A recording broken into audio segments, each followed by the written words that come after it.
इस कार्यक्रम के प्रायोजक है कृषि एवं किसान कल्याण मंत्रालय, भारत सरकार।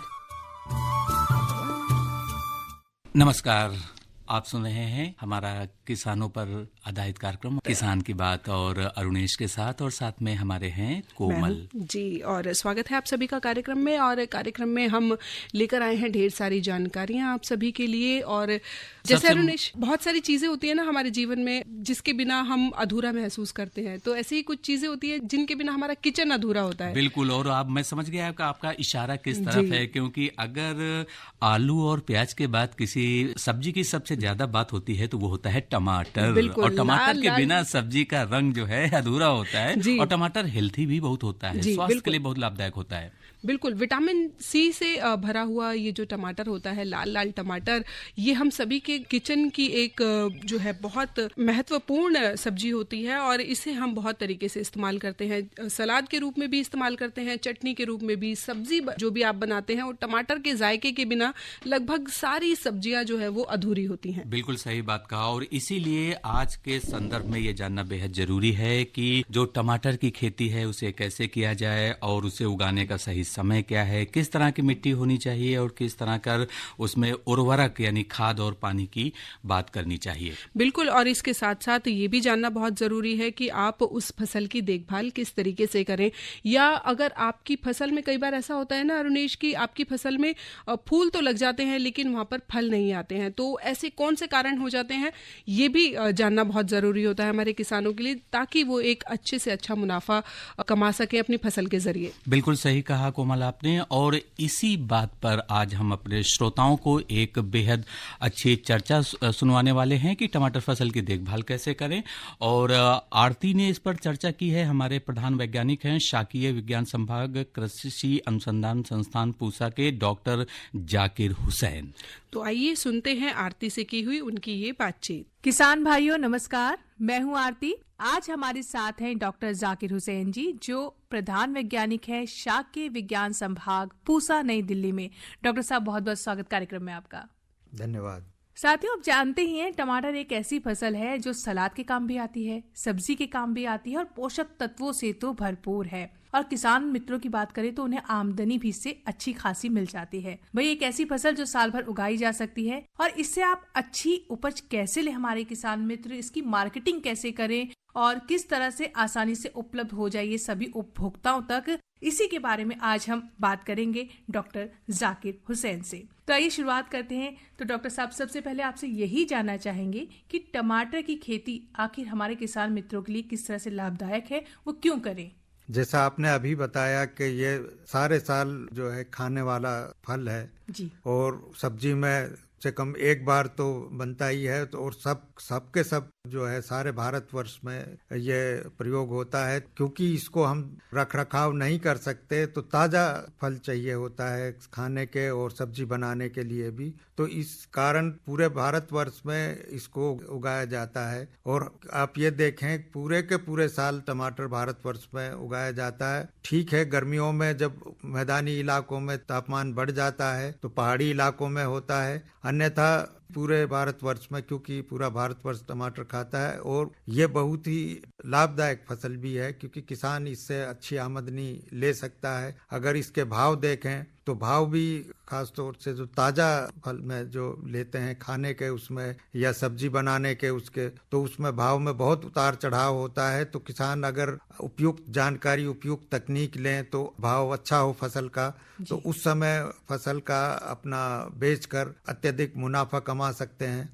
जी डॉक्टर साहब, आपने बताया कि किस तरह से लाभदायक फसल है ये। और डॉक्टर साहब, ये भी जानना चाहेंगे कि इस वक्त टमाटर की स्थिति जो है खेत में आप क्या देख रहे हैं कि किस स्टेज पर है वो?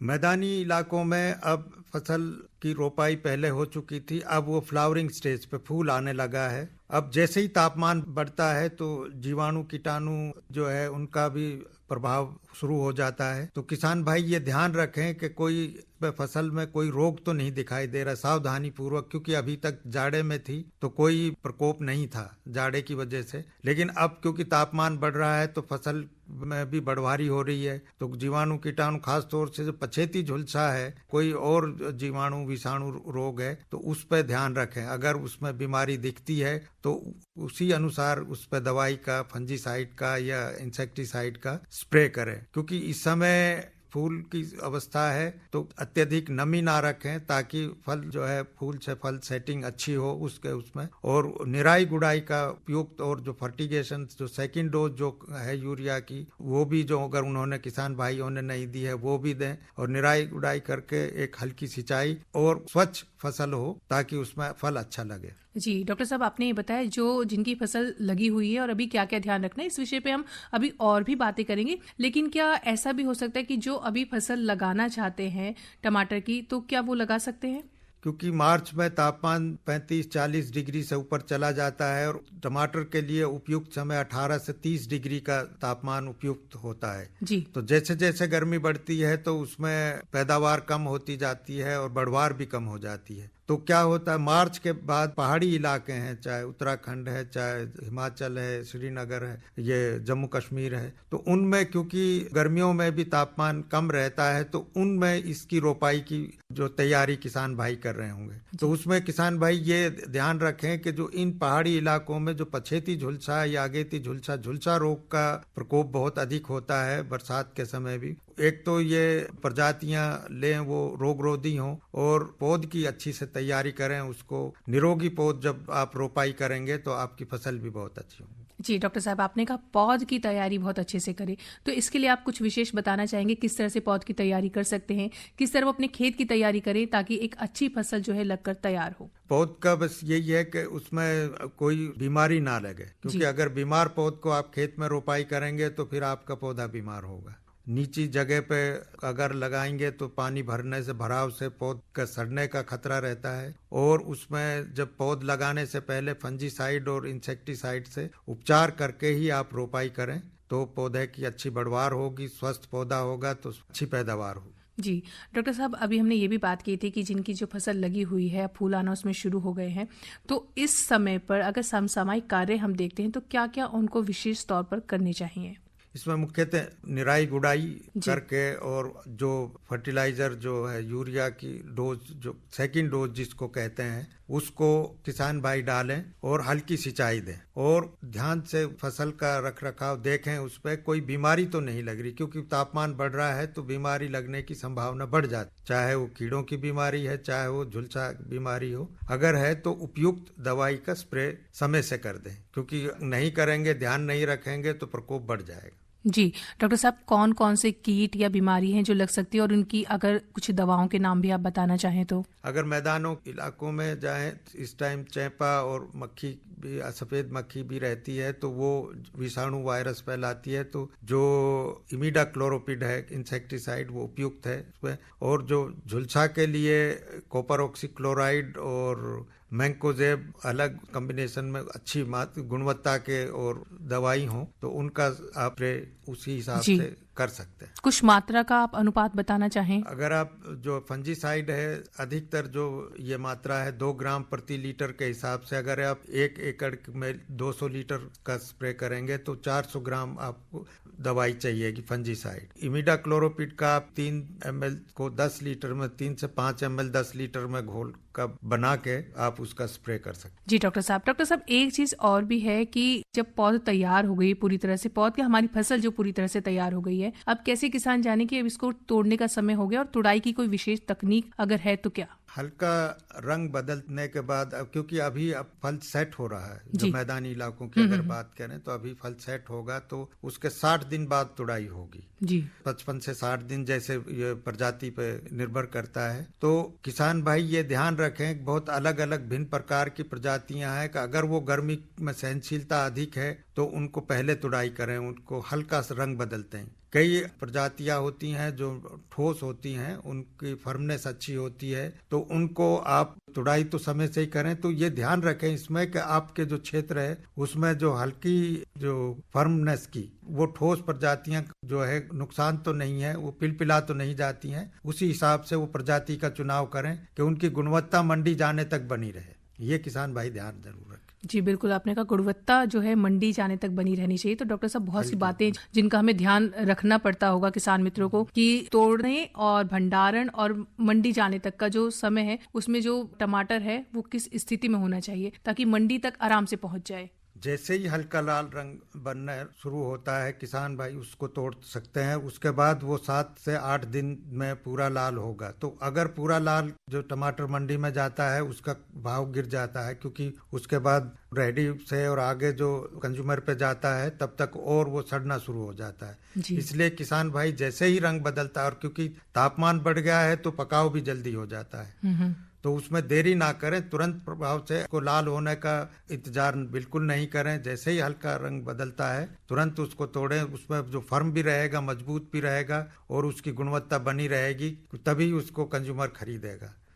जी बिल्कुल, अच्छे मंडी के भाव हमारे किसान मित्रों को मिले, इसीलिए आप इतनी सारी जानकारी हम तक पहुंचा रहे हैं। डॉक्टर साहब, घर में अगर टमाटर को अधिक समय तक रखना है तो वो किस तरह से आम इंसान भी रख सकता है, आम उपभोक्ता भी रख सके, कुछ ऐसे उपाय भी होते हैं क्या? इसका क्योंकि 90 से 95% पानी होता है। आप अगर आप फ्रिज में रख सकते हैं तो उसका भी 10 दिन 15 दिन से ज्यादा नहीं रख सकते, वो सड़ाव शुरू हो जाता है। जहाँ पानी होगा वहाँ सड़ाव फल में कैसा भी हो। उसका उपयुक्त उपाय यह है, क्योंकि हम जैसे दूध से भिन्न भिन्न वो बनाते हैं, तो ऐसे ही जो गृहिणियों से प्रार्थना है कि इसकी प्यूरी बना के रख। प्यूरी क्योंकि वो गाढ़ी हो जाती है और उसका रख रखाव 6 महीने तक खराब नहीं होती अगर आप फ्रिज में रखते हैं। तो वो क्योंकि जब उसका रेट बढ़ जाते हैं, भाव बढ़ जाते हैं, तो उस समय वो प्यूरी आपके उसी गुणवत्ता की होती है, आप इस्तेमाल कर सकते हैं। जी डॉक्टर साहब, एक प्रश्न ये भी आता है कि अगर हमने खेतों की बात तो की है, लेकिन अगर घरों में कुछ हमारे मित्र लगाना चाहें टमाटर की फसल, तो उसके लिए भी कुछ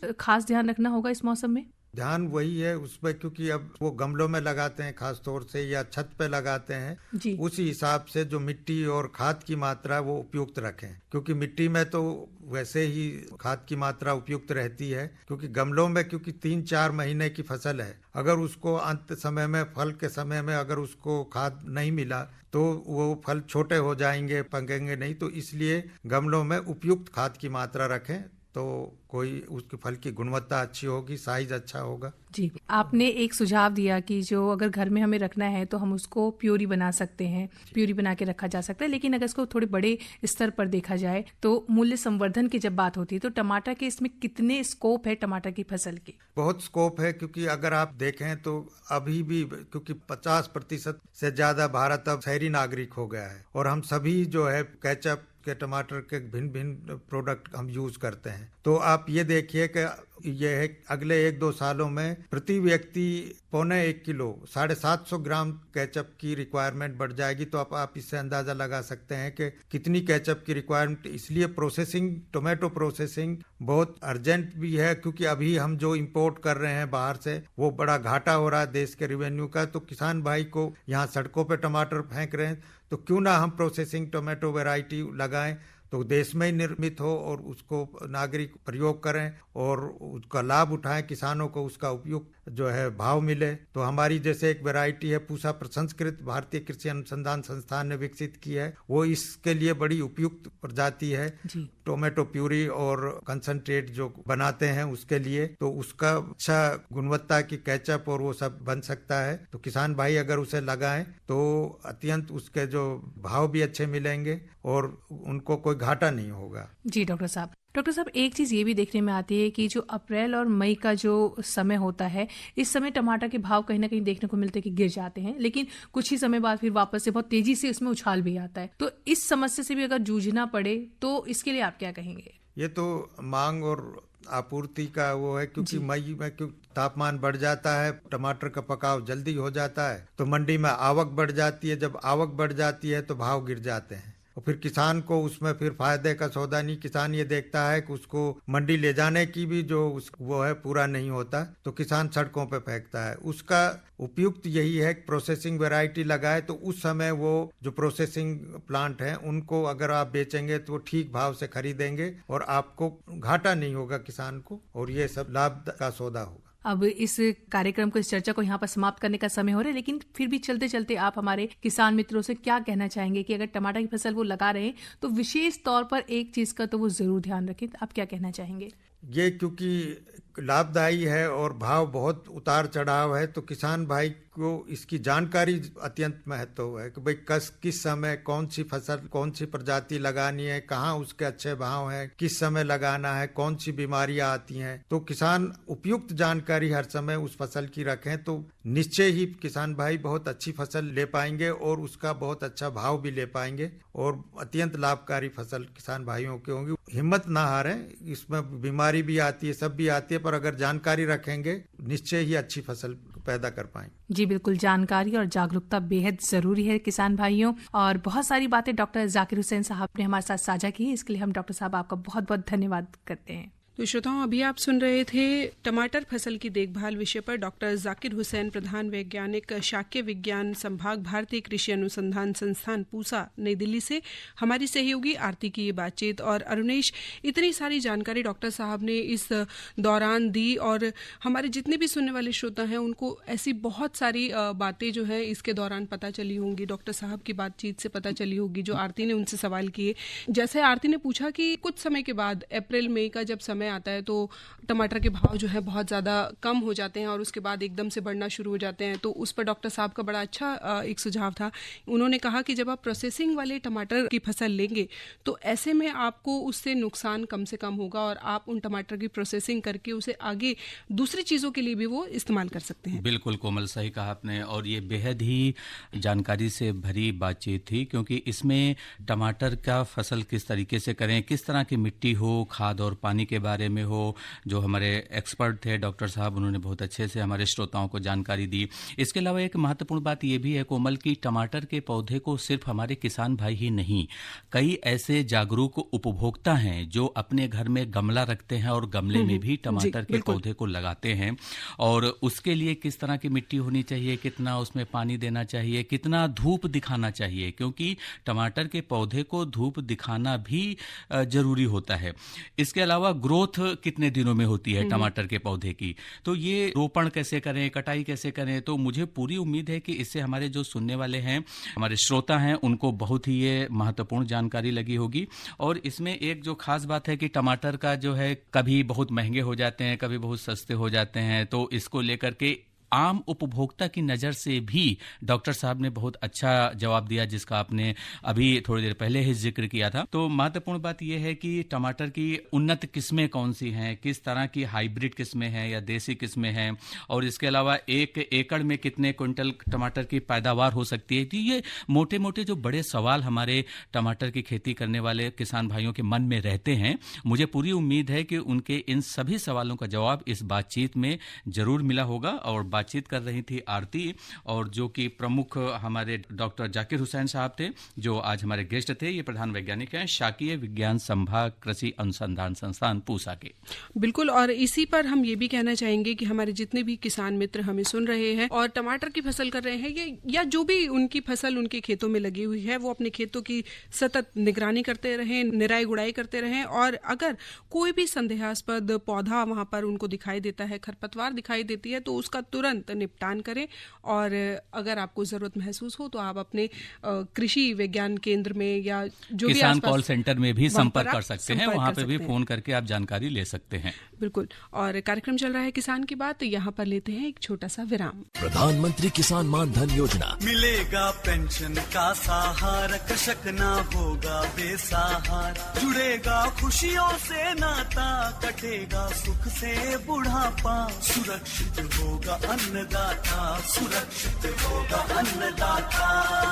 प्रधानमंत्री किसान मान धन योजना से लघु सीमांत किसानों का भविष्य होगा सुरक्षित और 60 वर्ष की आयु से 3,000 रूपए मासिक पेंशन होगी सुनिश्चित। 55 रूपए से 200 रूपए की मासिक किश्त देकर प्रवेश कर सकते हैं। 18 से 40 वर्ष तक के किसान इस अंशदायक योजना में सरकार देगी बराबर का योगदान। सभी किसान भाई बहन इस योजना के लाभ के लिए जन सेवा केंद्र में जाएं और अपना निशुल्क नामांकन कराएं। प्रधानमंत्री किसान मान धन योजना, अन्नदाता के परिश्रम को संबल, पेंशन से सुरक्षित उनका कर। कृषि एवं किसान कल्याण मंत्रालय, भारत सरकार द्वारा जनहित में जारी। आकाशवाणी का गोल्ड चैनल सुन रहे हैं आप और कार्यक्रम चल रहा है किसान की बात। बिल्कुल कोमल, और कृषि मंत्री अर्जुन मुंडा ने कृषि इंटीग्रेटेड कमांड और कंट्रोल सेंटर का शुभारंभ किया है।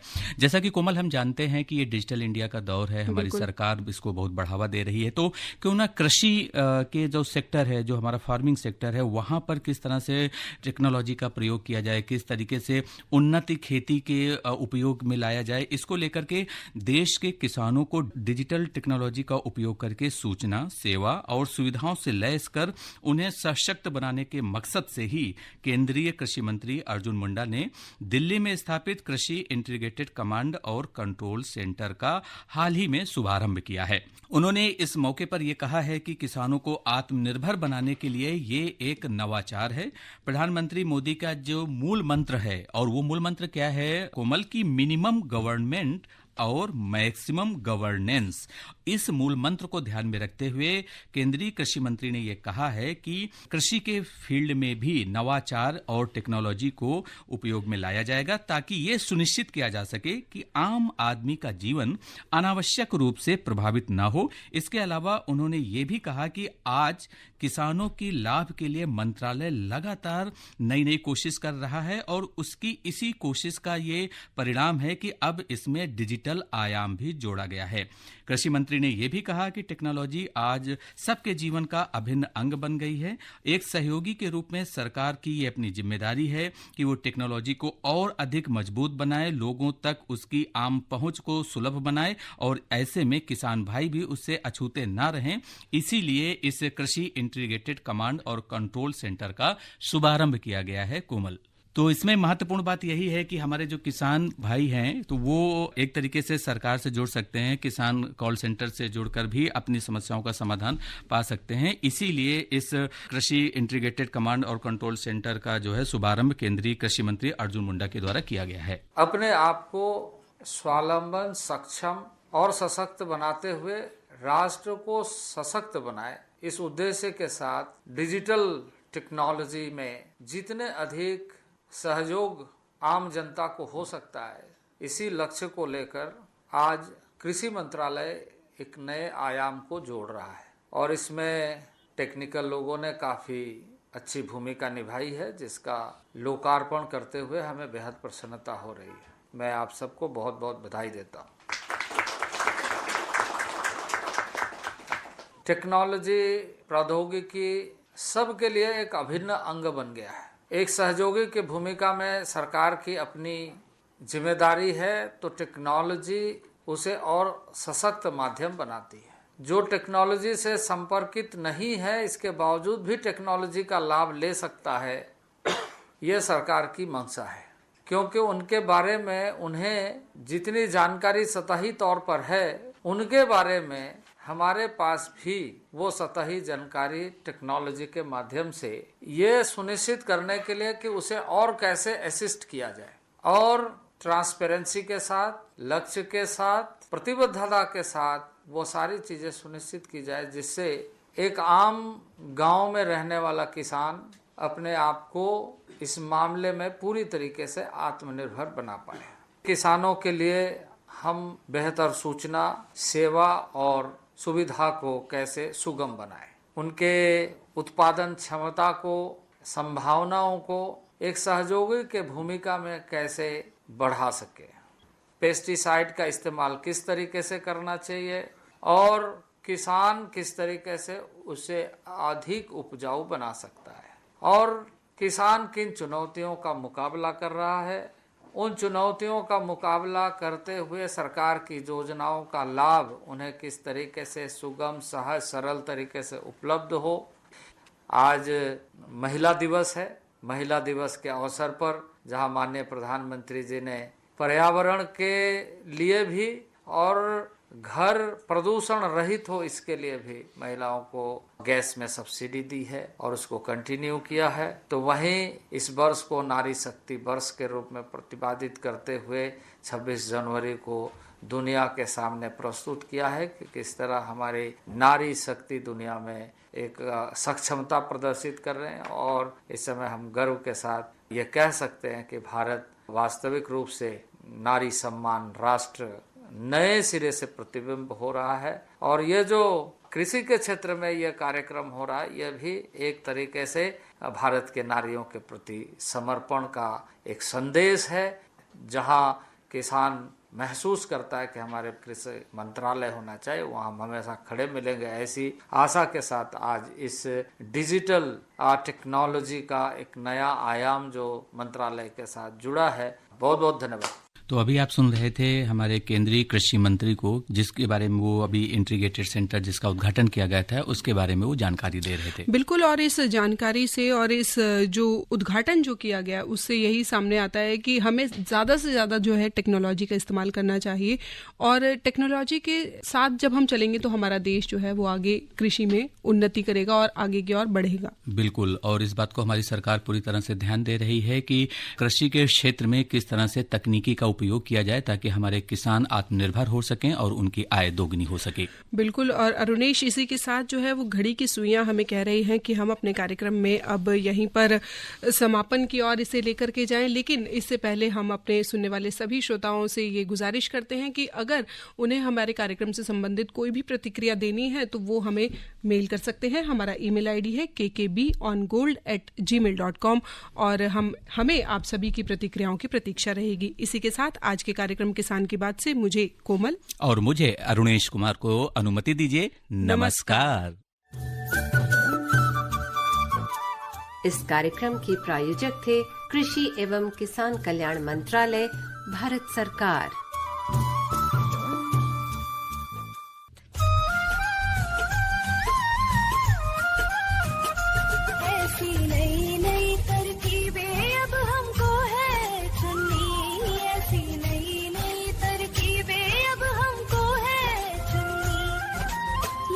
हमारा